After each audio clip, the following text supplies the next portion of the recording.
Good evening, this is Rastak Samzaka Jacob. The Khalistan separatism issue is fast coming to the fore. Later this weekend, on the 8th of July, the Khalistani protesters have called for large-scale protests in the US and Canada. Canadian Prime Minister Justin Trudeau was asked about India's concerns regarding this K issue, and he said upfront and bluntly and falsely that India is wrong and that Canada takes these threats seriously. Mr. Trudeau's assertions fly in the face of facts on the ground. Temples were attacked in Ontario, in Toronto. Indira Gandhi's assassination was depicted as a float in Brampton, and there are now even targets on the backs of Indian diplomats.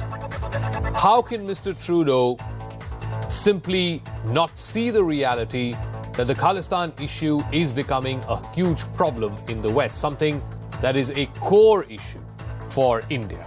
Dr. S. Jaishankar, the External Affairs Minister, has warned repeatedly, including just in the last 24 hours, asking friendly countries like US, Canada and UK to act against these K groups. But the larger question is, if these countries are not going to listen to India, then what other action can she take to enforce strict action against these K groups by these respective foreign governments?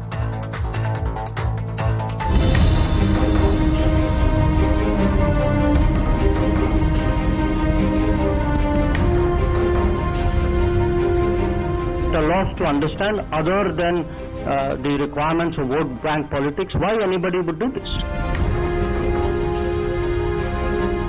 We've always taken serious action against terrorism, and we always will. It is a matter of concern that freedom of expression and speech is once again being misused by anti-India elements.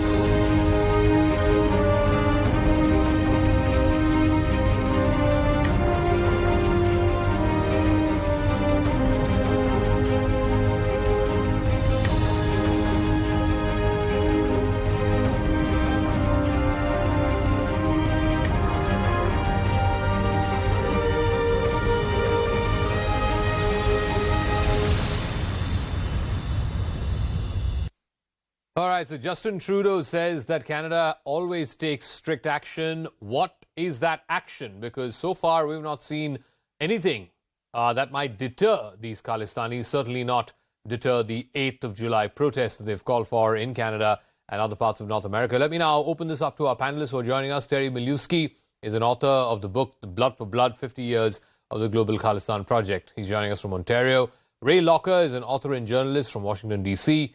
Klinsman Murati is a global affairs expert from London. Lieutenant General retired KJ Singh is former GOC&C of the Western Command. Let me, in fact, start with you,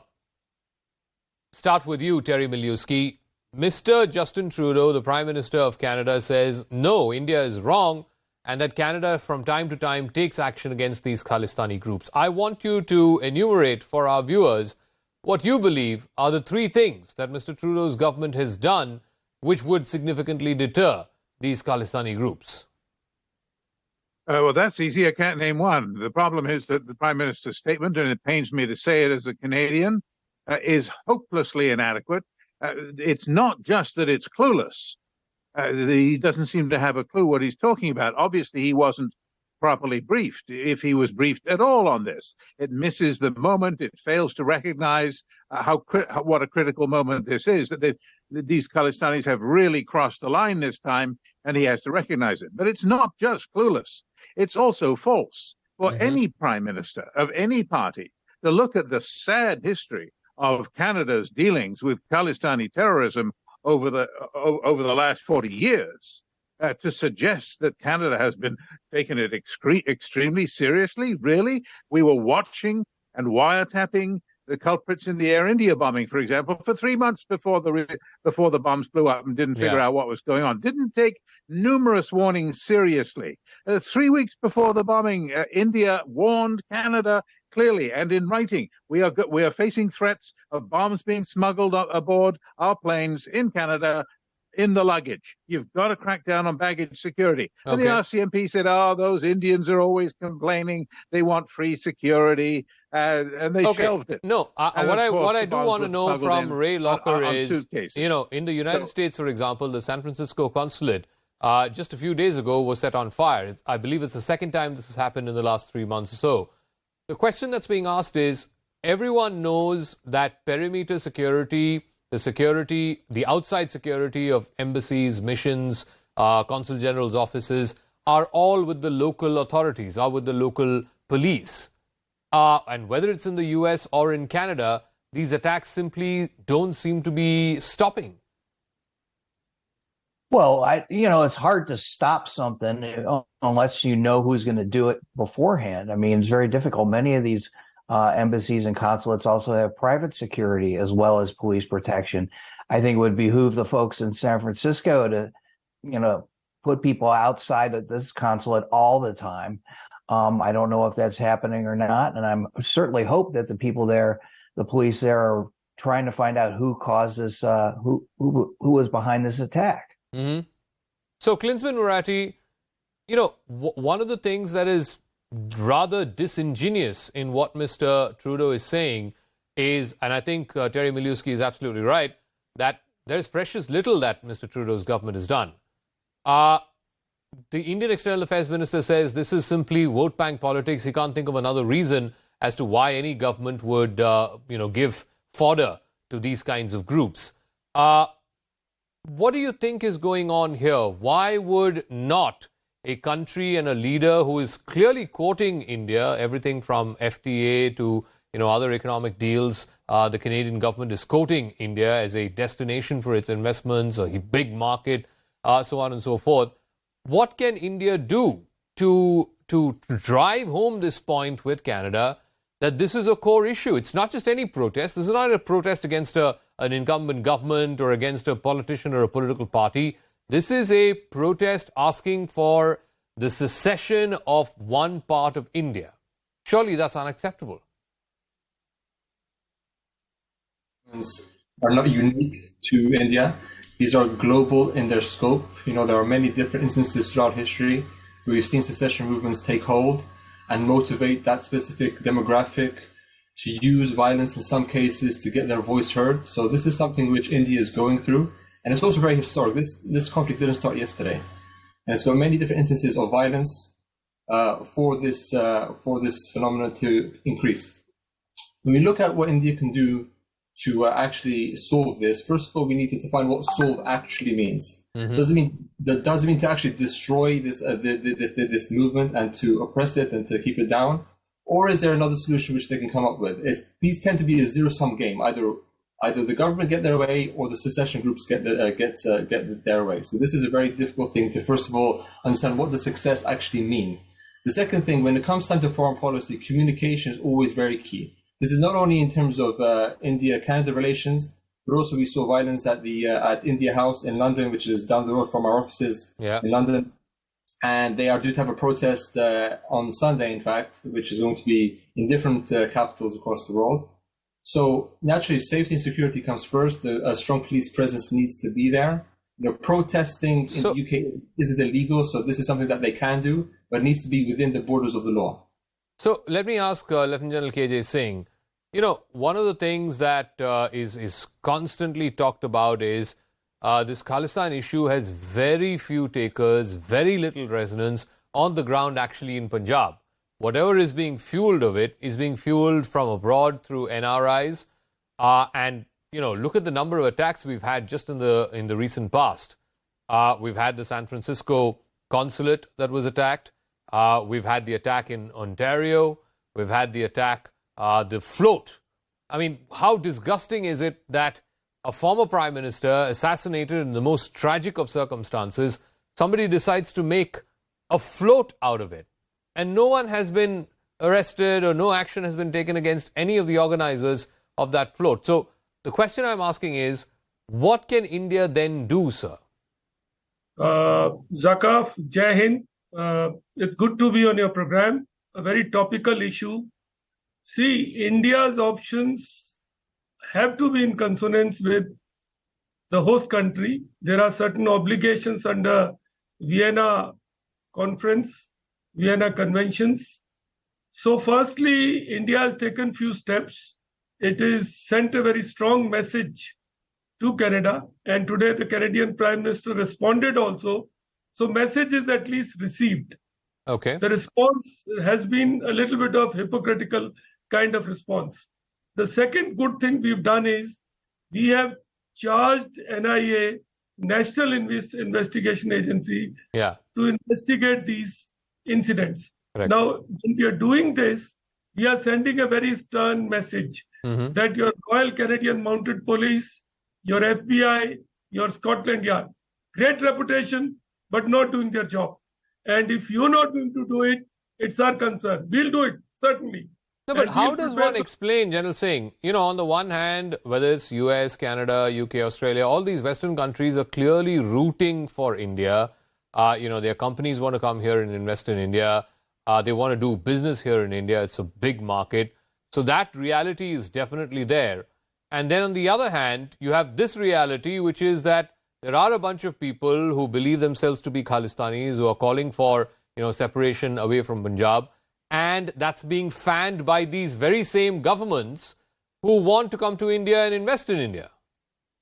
Zaka, there is obviously vote bank compulsion. Jagmeet Singh is supporting the government over there. He's a known rebel rouser. That's for Canada. And luckily in USA, there has been some indication to say that the government is now willing to distinguish between a legitimate protest and vandalism and terrorism. And there is some hope over there.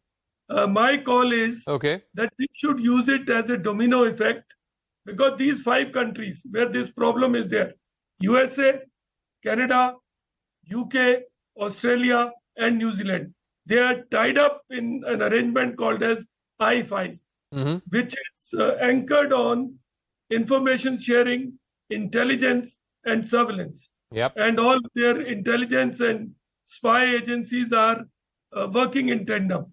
It's time for us, I'm sure our government is doing it already, to reach out to these mechanisms and tell them to share information and to show some heart in this. So Terry Miliuski, you know, many people say that India has very little options in order to extract a change of behavior by the Canadian authorities or by the American authorities. One thing is, and I know for a fact that this has been going on for a number of years now, these proposed FTA between Canada and India. And of course, clearly Canada wants this to come through more. The issue that you're raising is exactly the right can one, this be because I think used we as all have to leverage is the recognize question. that we're at a critical moment in this affair where the Khalistanis have crossed the line. They've escalated too far. They need to be pulled back. And both, in our case, the Canadian government and the Indian government need to change their tactics a little bit. The Canadian government needs to show that when it says we'll always push back, as the Prime Minister said, that they actually do push back, that it's not just words. They have to show us how are they going to where is this pushback? And on the Indian side, Indian ministers, I think they're reaching the point where what they should be doing is saying to visiting Canadian ministers who are seeking market access in India, free trade agreement and the like, of which you're speaking, the FDA and the rest, that the Indian ministers might just start saying, oh, I'm sorry, I can't see you on that day. I'm so busy. I'm really, really sorry. You're just not going to get in the door until you publicly and explicitly condemn these activities without being mealy-mouthed about it. You actually push back. You demonstrate a pushback. I mean, if you're going to say, as the Foreign Minister Melanie Joly said in the last couple of days, that it's unacceptable to have these targets painted on the backs of Indian diplomats, and people marching with these posters through the streets of Toronto. No, so I want to ask precisely that question to Ray Locker. And then we accept Ray Locker, it's meaningless. Would a vice versa situation be acceptable to the West if there were posters of Canadian diplomats and American diplomats here in Delhi with a target on their back saying they're responsible for the violence? Would that be acceptable to either of these two countries? Well, I don't think the United States would like it if U.S. diplomats were identified that way in somewhere like in New Delhi or Mumbai or wherever in India. I mean, there's a limit, though, to what you can crack down on in this country. People are allowed to bring distasteful signs to an event. We may not like it, but they're allowed to do that.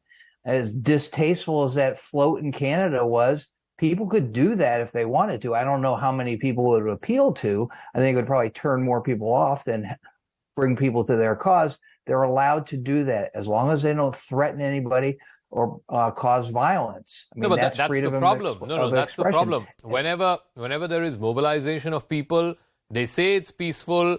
That's how they manage to get the permissions and so on. But eventually, where there are masses of people, it will almost inevitably descend into violence. Well, when that happens, those people get arrested and prosecuted. And if we know beforehand that there are provocateurs involved, usually somebody has a bead on those people and can do something in advance of that. Very often there are informants working in the community with the FBI and other organizations will say, watch out for this person. Okay. I don't know enough about the pro-Khalistani community in the United States to the extent that there is one to know how that works. I know that in various Muslim communities in the United States, there are people in those communities who say, I don't like what this person is doing. They're talking about violence. I'm going to tell somebody about it. And that's usually how they get caught. So, Khalistani Marathi, just in terms of, taking the story forward, and this is a question I asked Ray Locker as well, India holds the advantage when it comes to this whole FTA business with Canada. India just recently issued a démarche to the Canadian High Commissioner. There are, of course, a range of options, from sending back the envoys, from issuing notices, and, of course, ultimately also taking sovereign governments to court. There are a range of options. How should India respond? Because in any sort of response of India's, there will be a view that this is escalatory in nature. Well, it's not my position to tell anyone how a government should respond, but what options they have on the table are many. It depends on what they believe the leverage that they can get from the Canadians or from the UK or from the Australians to stop these attacks happening abroad, because these have two major impacts on the country and the economy of India. Number one, it tarnishes the reputation and also the image of India by seeing these attacks happening on foreign ground, which may deter investors from looking into that country if they see too much violence in a region in which they want to invest in. That's number one. So how do you stop this? You need to build, as I mentioned before, great relations and continue conversations and dialogue with the countries in which you want to build stronger relations for this issue.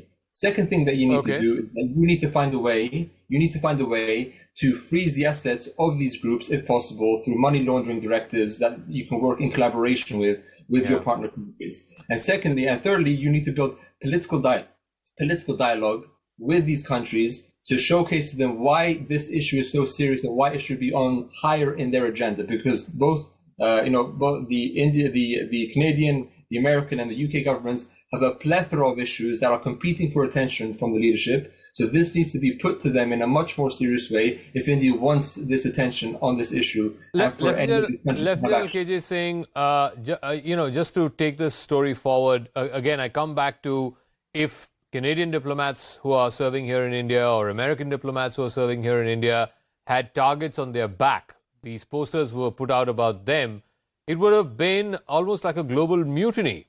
All Western papers would have written about it. There would be comments about how India is fast descending away from a democracy into some kind of oligarchy and so on. So the point is that there are a range of options, but who's going to bite the bullet? That's the question. Is India going to bite the bullet?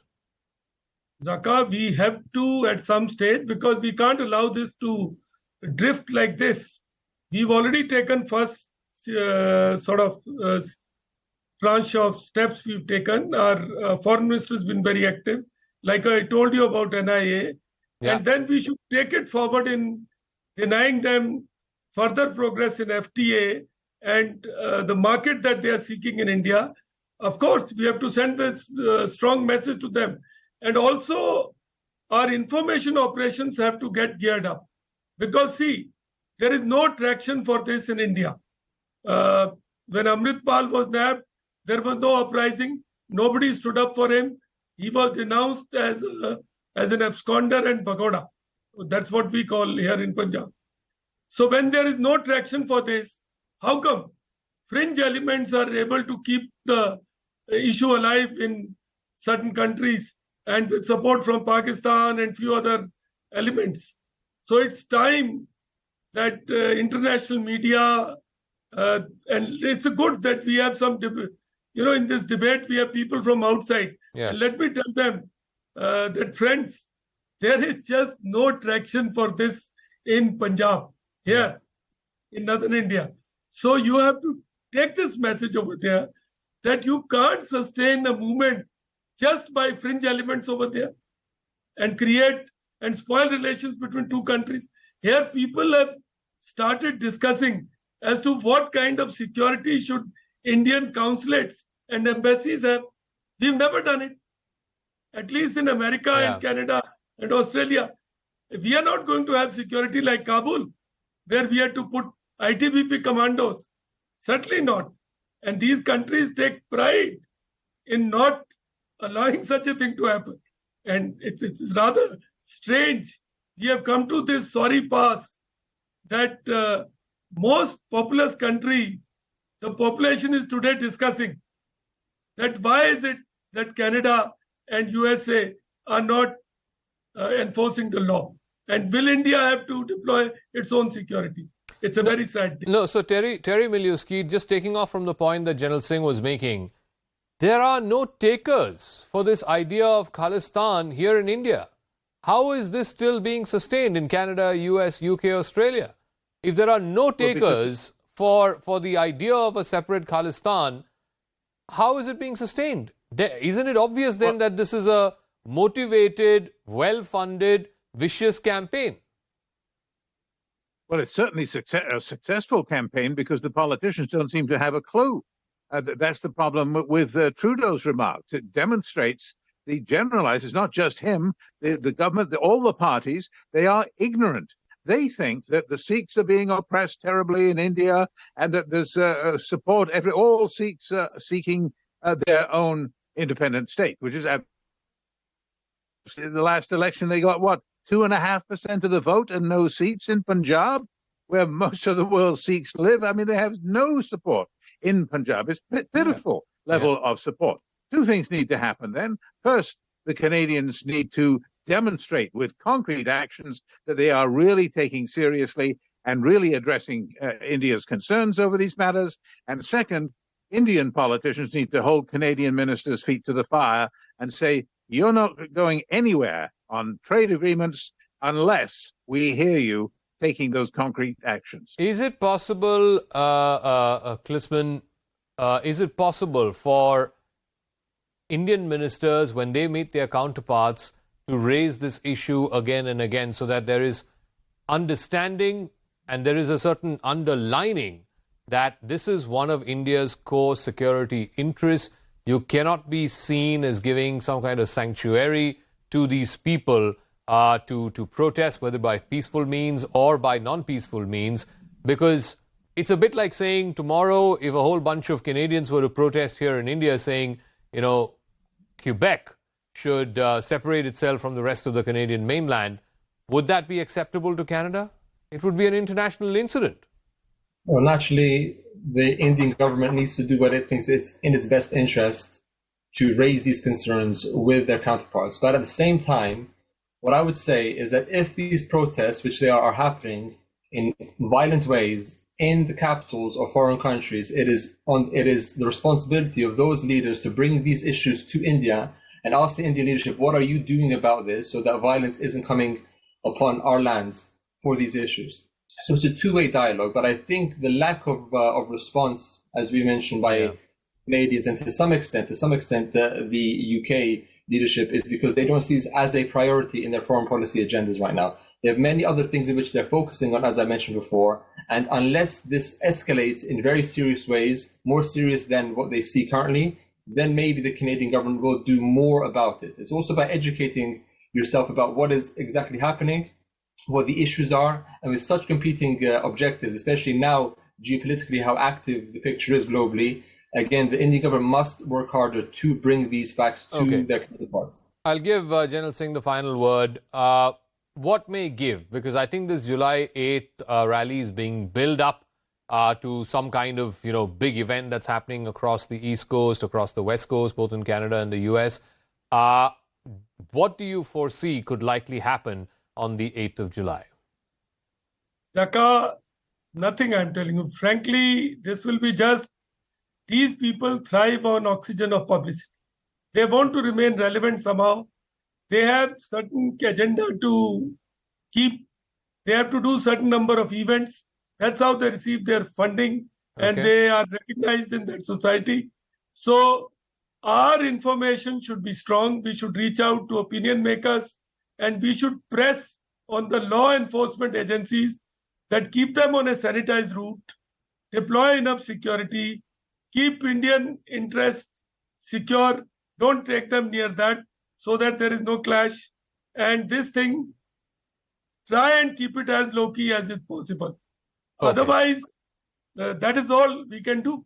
But allow me to tell you, it will find no traction in India. All right. That I think is absolutely a given, because in Punjab, certainly after the tumultuous period of the 80s and the early 90s, there are absolutely no takers for that kind of violence in the name of Khalistan in Punjab.